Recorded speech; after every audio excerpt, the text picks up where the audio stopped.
Have you ever overcarbonated your dang beer? If so, here's how to fix it. This is another episode of Brew Better. The other day I did a video where I said all mistakes are fixable. Most mistakes are fixable. Seems I jinxed myself because now I need to fix a beer. This is the old Thomas Cooper's Innkeeper's Daughter's Sparkling Pale Ale. This thing is turning into the beer that I should have never brewed because the headaches that I've personally caused, it's not the kit's fault, are just mounting up. Anyway, finally got my regulator fixed. You can check out that video. I go ahead and I say, time to carbonate this bad boy, and I do 35 PSI, not PSA, that's your prostate, PSI on the gas for 24 hours. Then I take it off. Didn't take it off, went away for the weekend. She sat on there at 35 PSI for 3 honking days. That's a no bueno. So, how do we fix that? We're overcarbonated. How do we fix that? First of all, you take it off the dang gas, because we got enough gas on there. I did take it off last night when I got home. So you take her off the gas. We don't need any more gas on there for a while. Now, it's very simple. Now what we're going to do is we're just going to release the pressure on this bad boy for a few days. If you have, I don't know, these are the pin locks. So if you have the ball lock corny kegs, you got the pressure release valve. You can just come in and nice and easily go and let it out. This bad boy, because it's a pin lock, you got to rig up. Very simple. Just get your gas in connection. It's got the 2 sections for the pins that go in. Rig up a hose to it, and basically you're just acting like a pressure release valve. You're going to put it on. Actually, let's see what happens. Anyway, I'll continue what I was saying, so don't lose my train of thought. You're going to put it on the gas in, and it's going to push out gas. You better have something under, because there's a good chance it's going to spit out some beer as well. Let's take a look and see how overcarbonated this bad boy is. We'll get a whole, yeah, she's coming in. She's coming in like a shake, just like I figured she would. Good job, Rob. Good job, Big Rob. You crushed it. Yes, sir. So I'm not going to have a sip of that because there would have been some old beer in the line from my previous brew. But I am going to do it again because I wouldn't mind setting this aside and having a little sip. See what it's like. It'll probably taste completely overcarbonated. It will, no doubt about it. No doubt about it. So what are we going to do? I got to get something to put under the hose as I release the pressure. That's just, I don't know, just a cup here or some sort of will do.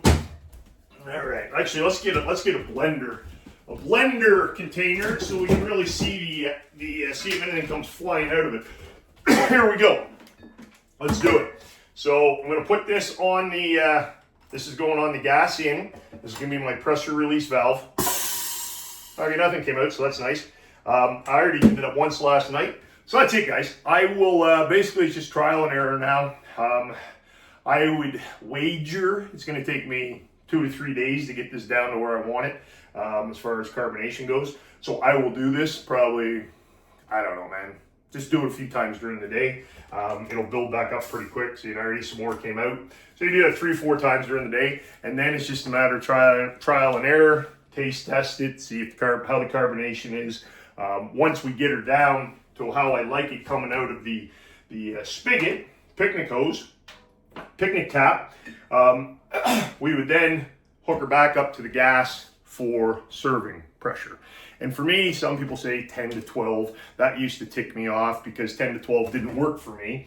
And then I'd be like, what's wrong with my system? There's nothing wrong with your system. Sometimes, and again, non-techie talk here, sometimes it has to do with the temperature. Sometimes it has to do with the length of your hoses. I just dial it down until it pours out nicely. It's not rocket science, okay? If I got to go down to 5 PSI or 3 PSI to get a nice pour coming out, that's what I do. You want to get technical with it, there's all kinds of charts that say how long your lines need to be, all that crap. I don't bother. So that's what I got, guys. Overcarbonate your beer in a keg. Just remove it from the gas. Start pressure releasing it a few times a day. Get her down to what you like as far as carbonation, how it's coming out. Put her back on the gas at serving temperature, and you'll be good to go. So that is my Innkeeper's.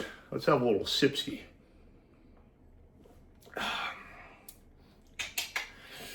I don't know if this beer is going to survive. We're going to find out. We're going to find out. She's gone through a lot. Ooh, I don't know, boys. She's gone through a lot of shite. So anyway, we'll wait till it's perfectly carved before we make a final determination verdict on that beer. This beer had a stalled fermentation. I just used the can of goo. I should have used the brew enhancer, but I was trying to keep it simple for you guys. But without using the brew enhancer, you don't get a lot of the mouthfeel of the body, so it's pretty dry, thin tasting beer, which that's how it's coming out. But again, this one was just to show you how easy it is to modify a kit. We added, did we dry hop this bad boy? It's been so long now. Yeah, we dry hopped it. We dry hopped it and we changed the yeast, but the yeast I used originally, there's another thing that screwed up with it, was expired. I bought it from a homebrew shop, figured it would be great. Didn't even look at the expiry date, another beginner mistake. And then, so it's stalled. I then added, because I wanted to get the ABV up a bit, I added 1 cup of dextrose and 1 cup of sucrose. So the ABV's gone up. Anyway, it's been conditioning a long time. I did cold crash it and I did put gelatin to it, so it's nice and clear. I'm going to reserve judgment until I can get the proper carbonation, and then we'll go from there. And it won't be dumped, let's put it that way.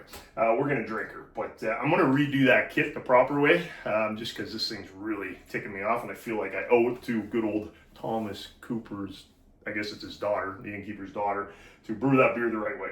That's what I got, guys. Any questions, reach out. If you're new to brewing, I do have a beginner brewers bootcamp you can sign up for. It's a freebie. It's links in the description under the video. And if you're moving into all grain, or you do brew all grain, I used to own a brew pub, and I give away my personal top 5 best-selling recipes to my brews from my brew pub. Links in the description, sign up for that. That's it. Big Rob, well, he gone.